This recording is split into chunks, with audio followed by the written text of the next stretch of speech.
Okay. So next we have David Jimenez Gomariz, if I pronounce Yes. correctly, with a technical Nodue technical consultant at Forceflow, and who will explain us how the Amdahl law can be adapted to prioritize tasks. So David, the floor is yours. Okay, thank you. So we will start giving some context to know why we need to prioritize these tasks. So basically, in our day-to-day basis, we don't have time to do everything we want because we have a lot of mails, a lot of issues in the OCA. Here, for example, is just the sale workflow repository. And these tasks are not dependent ones to another, and we need to prioritize how we manage our time. So for this task, I basically use a real example in the OCA that is the DMS module and its roadmap concretely. Here we can see that there are like 9 tasks. Some have more or less complexity, but the main question should be which one should we do first? This is a hard question, and I think that we might need to think before start working. So we can check first the existing methods of task prioritization. So starting for the classic ones, we have the Eisenhower matrix that basically you classify each task based on if it's urgent or not urgent, or important or not important. And the simplicity of the method is also its greatest weakness, because sometimes it's hard to classify a task if it's urgent or important, and in high or complex work environments can be a difficult task. In another way, we have the quantitative methods that seems to fit us a little bit more, and here I have the RISE method that multiplies the reach by impact and confidence and divides by effort, and should be great for what we need, but the values impact and confidence sometimes are hard to put it a value, like what value did you need to put in impact, for example. It's like throwing a coin. Passing to the intuitive methods, we have the Moscow that simply classifies the task in must have, should have, could have, or will not have. And similar to the Eisenhower matrix, usually in high complex work environments, the discussion often falls in if a task is must have or should have, and for the client always is a must have function. Bringing also more task prioritization methods, this one seems funny to me, the Eat the Frog, that basically says that the hardest task, or the biggest, or the more complex, that task that you don't want to do, you should do it the first hours of the day, because then later you are like more free, more relaxed to do the other following tasks. And finally, we have the user-based methods, in this case the Kano model, that prioritize the task based on what the customers or the user wants, not based on what we, the developers, want. The main conclusion here is that nothing seems to fit our way, so let's make gods. Then, what is here we have the Amdahl's law. So the more known about this is the formula, and I'm not using that formula or adapting it. I'm using more the complex, that basically in one sentence, the purpose of using Amdahl's law is to guide our decisions on what to optimize, ensuring we get the biggest impact for the most reasonable cost. And this last sentence is the one we want to focus. Not the formula. So I've created a quick formula that if you have any questions on that, we can answer later. But what we want to see here is basically the score will give us a number that is only for sorting purposes. It doesn't give any other more value of that. Then we have the utility of the task that we later will talk about that. And then the T, that is the time estimated, that will be basically based on everyone's experience, and everyone can get a different value. But I mean, here we can do nothing. So what we want to focus here is the utility value. How can we set a value based on something a little objective? I've think about a table. So we will define some categories, and for each category we will set a value. Let's see the example here that, for example, in the organizational impact, if the task will affect just one user, we won't add anything. If it affects one full department, we add 1 point, and if multiple or customers, we add 2. We will do this for each of the categories. But this is a message for later, that you can change everything here, the formula, the categories, the lines, but let me explain a little bit more.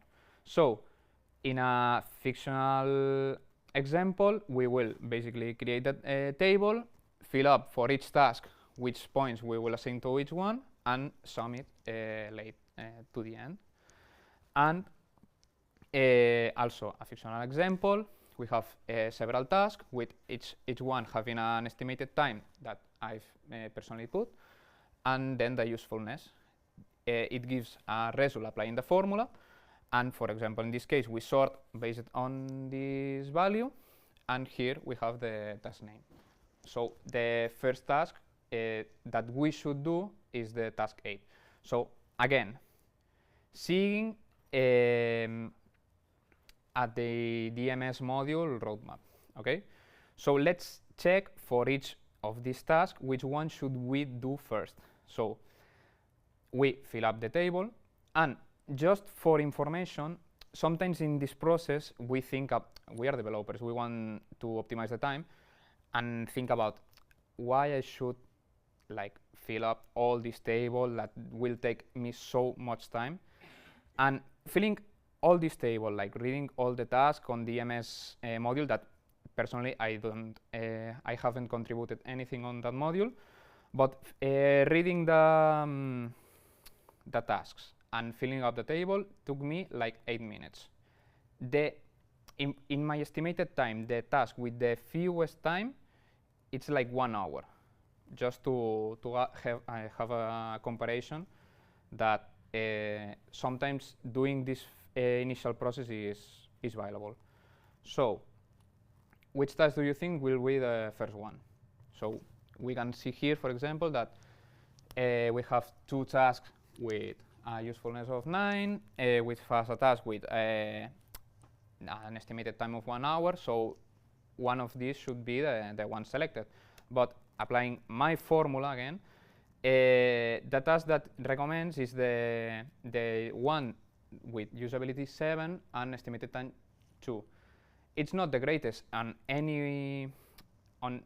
not any of the categories, but it gives the more result with the less effort.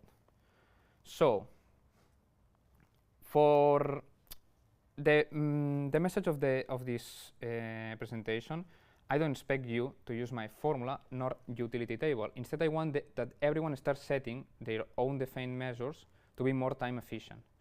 So I've developed a module for the project app that you also have available now in version 18, but also I've migrated it already to version 19, and I will show you what is basically how it works. Okay, so here we are at projects.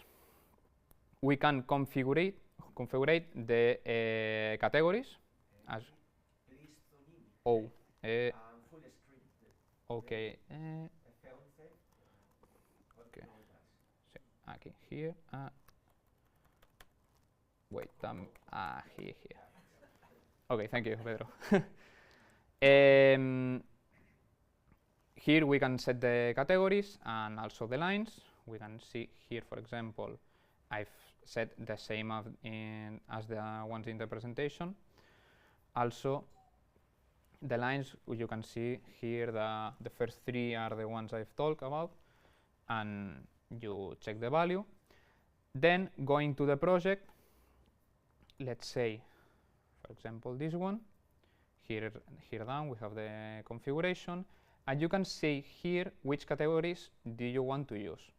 Let's say, for example, a project of a customer that if the CEO is involved in the task, you want to do it the first one. Okay, so you will create a category named oh my god, CEO is here, and put it a value like 100. And then if a task has this value, it will be the first one to appear. Also, you can define here the formula. I've also used my own one, but here you have more information. Then, going to the project and the tasks, we can basically select all of them or just entering one. Oh my god. 19. Okay. Well, let's say this like here. Let's set the task priority, and here you can set for each task and each category which value do you want to use. For example, for unit testing, let's say that affects multiple departments, customers, and you will set this value for each one. Then simply validate, and here provisional we have a new value, a new column, and simply filtering you will see the first task will be the ones that the system recommends you, and you can set this for each one of the projects and different categories and formulas for each project. So I think it's interesting because that way everyone in your company follows the same rules to prioritize the tasks, and yeah, that's mostly it. Yeah. Did you try to use it?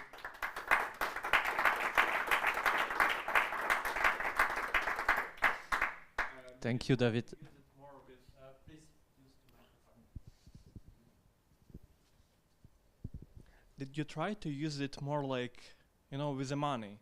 Because with ROI, like return of investment, because usually all of the formulas that I've been seeing in other companies that trying to create, they are disconnected with realities. Because if you go to product manager basically of the company and discuss everything with him, it's something that you might save a lot. I know you have big departments of interns that are pretty cheap, and you're saving them a lot of hours, I would say. However, it's like real impact of the business might be very limited, because I know maybe they saving money, but they are not learning because it's automated now. Yeah. They're doing it like automatically. They don't know how it works under the hood. From the other side, there might be other tasks that will basically wouldn't take a lot of hours, but would give very big return of investment, because I know it will generate more sales, like because it will optimize something like 0.5%, but year after year it will like win a lot of money. So did you ever try to use money in the formula? I didn't use the formula to value based on money, but as it is flexible enough to put basically these values here. So you can define which values or which KPIs do you want to use to filter this task, and you can define it by project. So I mean, it it didn't pass through my mind, but yes, I mean it's technically possible. I don't know if that answers your question. Yeah, especially it's very easy if you have hours of developers to convert them in money as well, because you know the salaries from accounting model, so Yeah. it's very easy. Thank you. Okay. Other questions?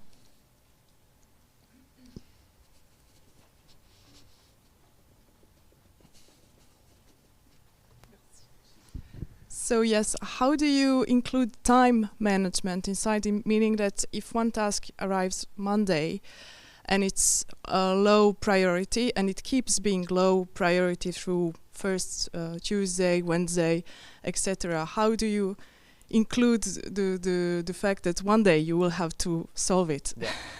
For example, let's say here, in project, okay, let's say this project you want to take into account that if the deadline is approaching, you want to give it more priority.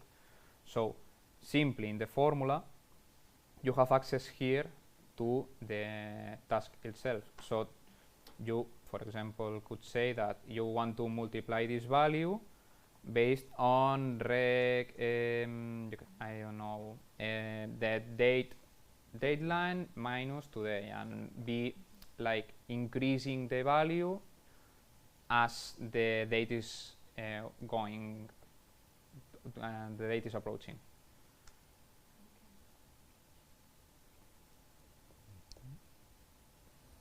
Other questions?